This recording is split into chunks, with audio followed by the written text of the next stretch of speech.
Recording has now started. Thank you, Naoxin. All right, so we are actually on record now. All right, so we were talking about the main method last time, and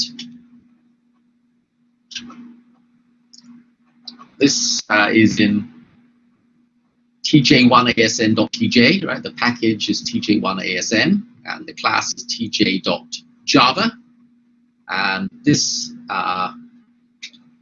tells you why, when you execute the program, you need tj1asn.tj here, right? Because tj.java is where the main method is, right?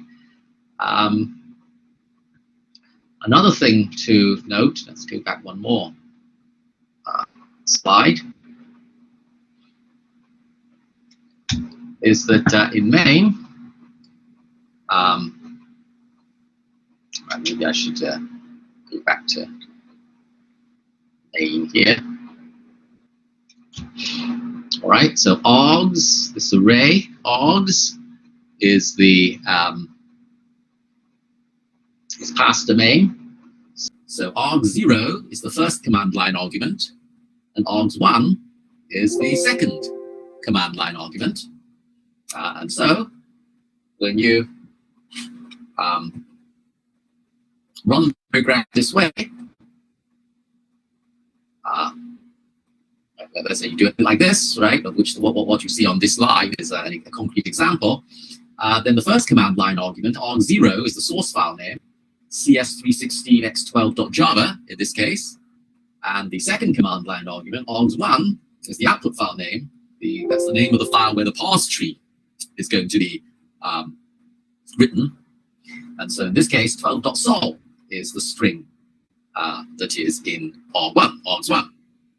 Right, so that's one thing to remember.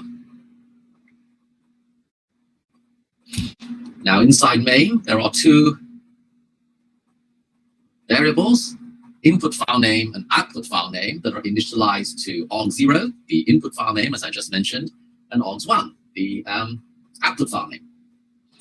And then these variables, output and input, declared on lines 9 and 10, are set to new output file handler and new source file handler objects that are associated with the output file name and the input file name. Okay. So what I want to do now, and I also want to mention at this point that the input and output are exactly the tj.output and tj.input. That's how you can refer to them outside this class tj. And one I mentioned last time that the tj.output.print symbol is how you print terminal and non-terminal nodes to the parse tree, right? So that's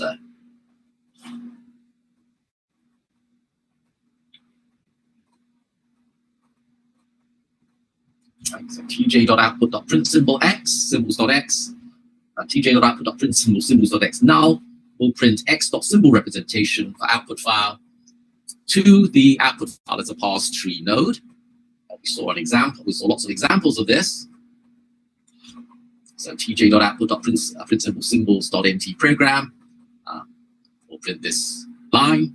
All right. tj.output.print symbols.import null will print this.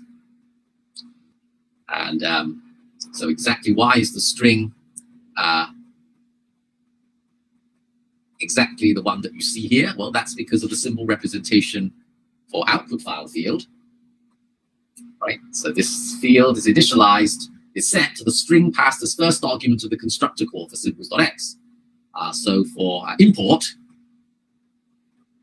here, symbol representation for output file is this, is the word import. So when you do print symbol, symbols.import, that's what's going to be printed.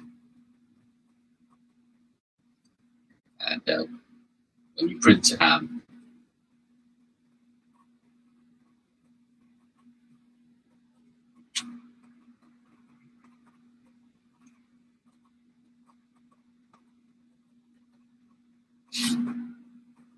So the program, right? It's the symbols.nt program. Then if we look up NT program, right? NT standing for non-terminal, then this is printed, right? And there's actually a variant of what I just said that applies when you want to print out the an identifier or a string literal or an unsigned integer literal as a pass-through node, because you also want to the line that's printed out to indicate the name of the identifier or the value of the integer, 3 in this case, right? So the way you do that is, instead of passing null as the second argument to print symbol, you just pass the name of the identifier or the value of the integer. Okay. And I also mentioned last time that tj.output.getTreeDepth prints out node has no more children.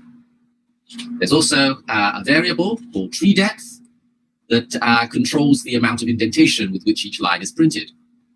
So treeDepth is 1, then it's printed with space on the left. treeDepth is printed with 3 spaces on the left.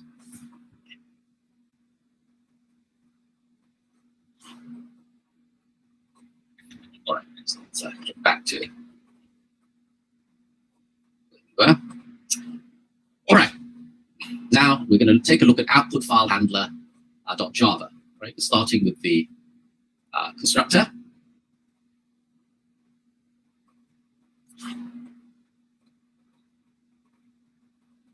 Here we are. Output file handler, and the constructor is actually at the end here. Constructor, and it's a very simple constructor. It just takes the argument passed to it and passes that argument without change to the method openOutputFile. Now, the argument is just the output file name, right? It's a bit small here.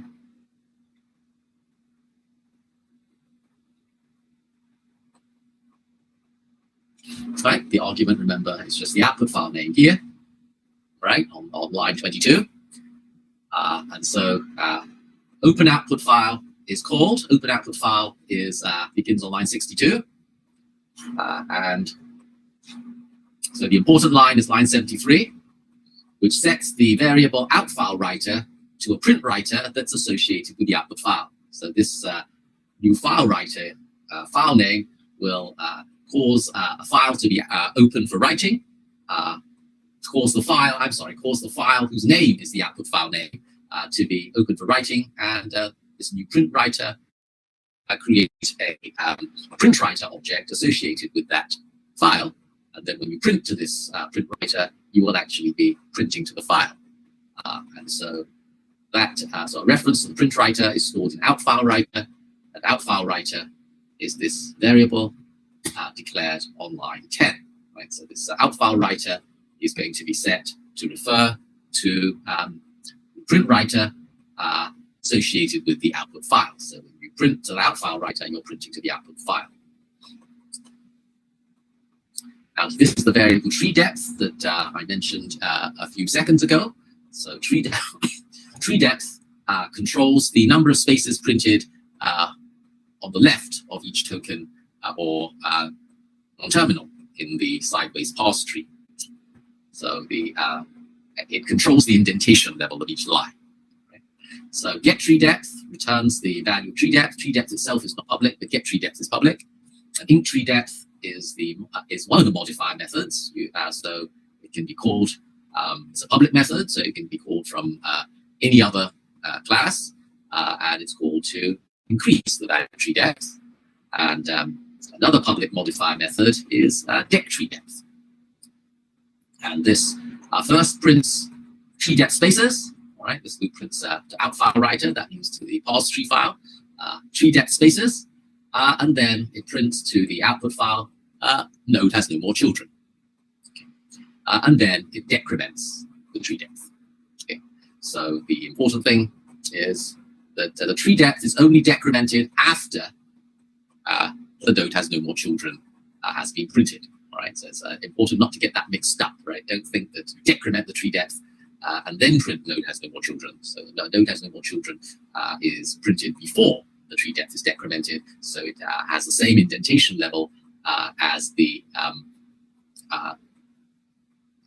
it has the same parent as, so you're not changing parent. Okay, so let's look back at page 2 here. It's probably the best way to make this clear. So if we look at the node has no more children, the important thing is the node has no more children here should line up with the unsigned int, right? If you decremented the tree depth and then printed the node has no more children, then this node has no more children would go up to this line, right? And this node has no more children would then line up with a plus. But that is not what happens, all right?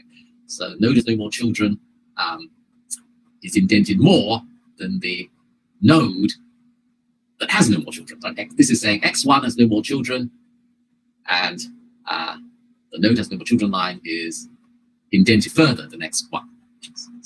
All right, so let's move on from this.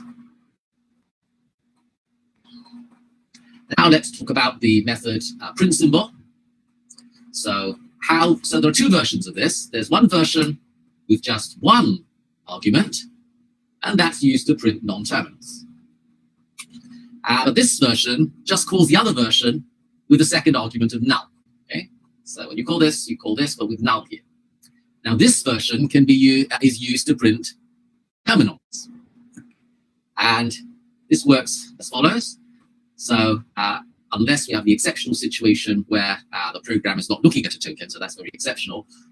So the node name is not symbols.none. Then first of all, tree depth spaces will be printed, right? So this line here, this loop on lines 44 to 45 will obviously print tree depth spaces to the output file. Okay, and then the actual printing of the tree node is accomplished by this call. There's a call to output symbol. And so the arguments that are passed will be the two arguments that are passed to print symbol here, right? So the node name is the node name up here. Okay, and the node value is the node value here. And the out file writer is well, you know what out file writer is, and so that's also passed to output symbol. So what happens is that output symbol could actually be passed a different print writer, and then it will be printed somewhere else. In fact, if you were alert, you might possibly have noticed this in the main method, right? Because if you looked carefully at this line, right, the exception handler that I referred to last time, you notice a call to the output symbol method, but this time the print writer is a new print writer associated with system.out. So this is actually printing to the screen. Okay, so this is you're using the same method to print to the screen. Okay, but print symbol uses output symbol to print to the parse tree file. Okay, so let's look at output symbol. So the first thing, so out is the print writer. So the printing is going to be done to this the out print writer. Which in the case of the call by print symbol means the output file. This is associated with the output file. So out.print, the symbol representation of the node name. All right. And then if the node value is null, right, the second argument passed to print symbol is null. All right, it's null. Now this is null, which means this is null. Then a new line is printed, but otherwise a colon and then the node value is printed. Okay, so this now fully explains why in a case like this, right, you get this line, right, but you get identified with a colon and an X if you call print symbol with symbols.ident, comma X. All right.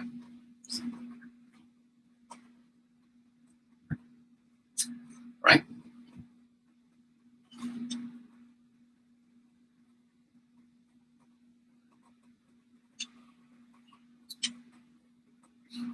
I'm not sure there's anything more I want to say about this output file handler just now. Okay, so let's move on. Before I forget, let me mention that the final exam date has been announced. So on June 1st, for some reason, here we are. So our section is section 33. So the final exam date is the 20th of December. So it's 1 week after exam 2, and 8:30 to 10:30. Okay, that's the date and time of your final exam, and it will of course be online. Okay, so that's the final exam date. All right, so now let's look back. Well, we'll get to this later, but I'm not ready for that yet. Why am I showing this again? All right.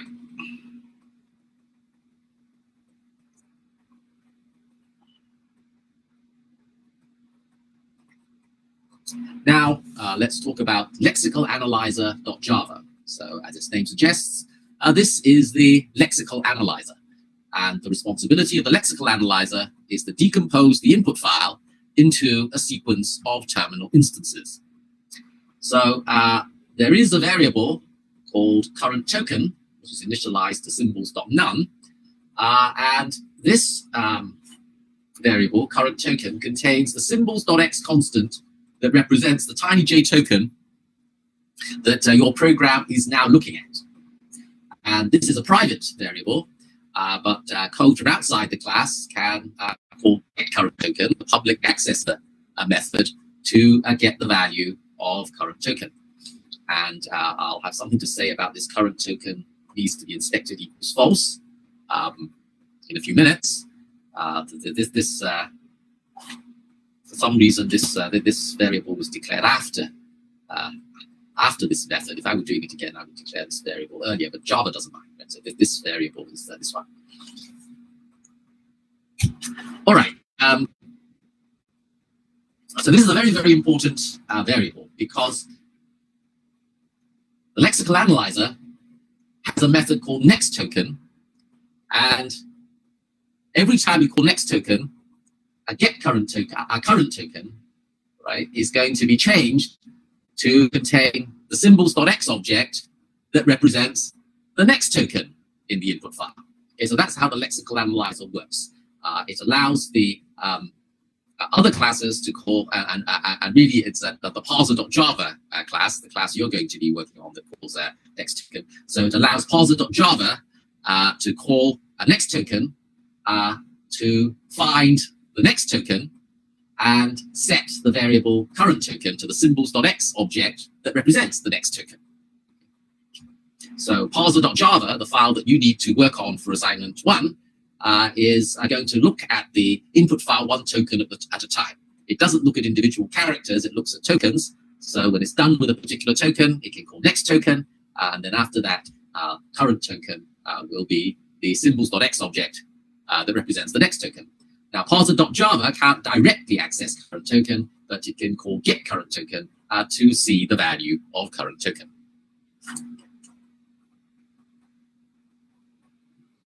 Let me say a little more about, let me say something about these variables here. So there's a variable input, a variable output, declared on lines, they're declared on lines 10 and 11. And the lexical analyzer will read input from whatever this refers to, from the source handler this variable refers to, and write output to the output file handler that this refers to. So now the question is, how are these two variables set?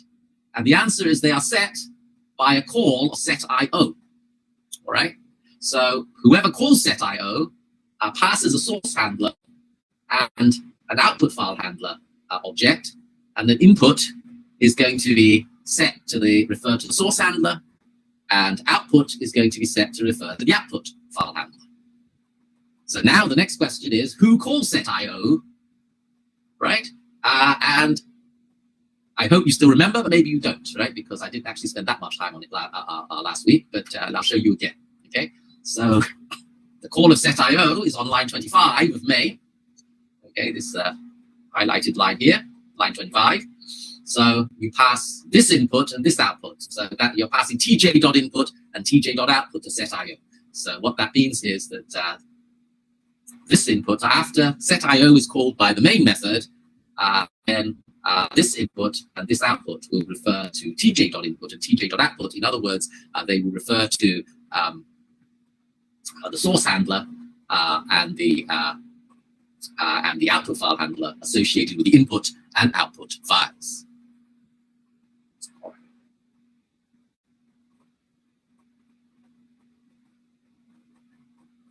There's some other variables here which I'll talk about in due course, but right now let's move on to this very important method, next token. So there are some things that it is very important for you to remember about next token.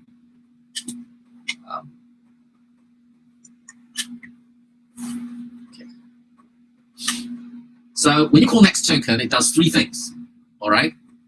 The first thing it does, which is extremely important, is it prints the current token to the output file. The current token is the token that was found by the previous call of next token. All right. So before next token tries to find the next token, it prints the current token to the parse tree. And so one exam question that I have set, actually I haven't set that for a number of years, so maybe it's time I should. Well, so one exam question would be, suppose I deleted this line, then what would be the effect on the parse tree? And the effect would be very dramatic, because this is the line that prints the terminals, which are the tokens. The terminals of the EBNF specification are exactly the tokens of TinyJ. So this is the line that is responsible for printing the terminal nodes of the parse tree. Okay, so if you got rid of this line, then what you would see is that all these lines, that reserved word import would go away, reserved word, the only things here, so all the leaves of the parse tree, except for the node has no more children leaves, would all disappear. You would just be left with the internal nodes. Okay, so these calls of tj.output.print symbol happen exactly because of this line here. Because this output is actually tj.output, as I explained, right, when I was up here with the set IO, right? So the output here is tj.output, and so it's exactly this line 71 that is responsible for printing out all the leaves of the parse tree. All right, so effect number one is very important, but effects 2 and 3 are also very important. So what is effect 2? So effect 2 is that it skips white space, right? Next token skips white space. Well, that's very simple. That's this. Now, if you look at this carefully, it seems to be just skipping ordinary space, but in fact, the way the source handler works, every time you call next char, the current character is set to space if any white space character is read. So the new line is read, or a tab is read, current char is just set to an ordinary space. And that is appropriate because TinyJ, like Java and C++ and many other languages, does not distinguish between different white space characters. So blanks, tabs, and new lines are interchangeable. So in any program, like any Java program, I can replace a space with a new line or a tab, and that will not change the behavior, the meaning of the program at all, right? The program will still behave the same way. And also I can replace one space by 10 spaces, or one space with 3 tabs and 2 new lines and 4 spaces, and that would not change the meaning of the program in any way. Okay. So anyway, what this is doing is saying that keep reading characters until you find a character that is not a white space character. That's the skips white space part. And then next token reads the characters of the next token from the input file and sets current token to the symbols.x constant that represents the token that is read. Now let's see exactly how this effect number 2 is achieved. I'll get to line 81 in a minute. That relates to effect number 3. So suppose the first non-white space character, well, that would be input.current_char, because we just skipped the white space characters on line 79. So current char, so input.getCurrentChar will now return the first non-white space character. I'm sorry, it's actually this input.getCurrentChar. So if it is a letter, or if it's an underscore, or if it is a dollar, then we know that the token we're about to see must be an identifier or a reserved word. And that's because no other token begins with a letter or an underscore or a dollar, right? Only identifiers can begin with an underscore and a dollar. Reserved words and identifiers can both begin with letters. Okay. Now, but so what do we actually have, right? I mean, do we actually have an identifier, or do we have a reserved word, right? So, well, that depends on characters that I read. So if you read IFFY, that's an identifier. On the other hand, if you read just IF, then that's a reserved word, right? The reserved word if. So we need some code to distinguish those two cases. All right, so let's look more closely at this loop, all right? So what this loop does is it puts the character that's just been seen, that's the letter, the underscore, or the dollar, into this current token string, right? That's this string builder declared on line 77, right? It's string builder, all right? And then it gets the next character. And then if the next character is a character that can appear in an identifier, right? That is, if it is a letter or digit, or if it is an underscore, or it is a dollar, all right? So if input.getCurrentChar is any of those, any character that can appear within an identifier after the first character, then we go around the loop again. So the effect of this loop is that you exit the loop, every character of the identifier or reserved word has been read, and the current character is now the first character after all the characters of the identifier or reserved word. Right? So if you had if followed by a space, then the current token string would contain IF, and the current character would be the space after the F. Right? If the token instance was IFFY, then current token string would contain IFFY, and the character after the Y, right, which could be say a white space or a space, or it could be something else. It could be a plus, for example. It could be something else. Then that would be the current char.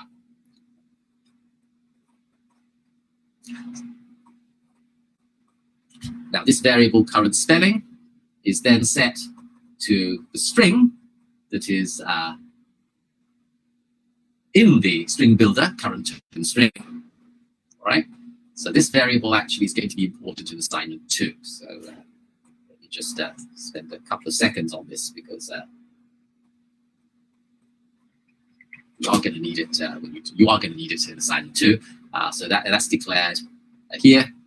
And the thing to remember is every time you read an identifier, current spelling will store the name of the identifier, right? And the reason that's true is because of this line.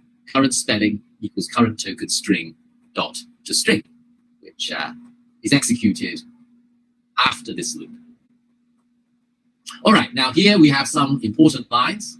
These lines from 97 through 101 are used to distinguish identifiers from reserved words. Now, how is that actually done? Well, there is a set of all reserved words that is created inside symbols.java.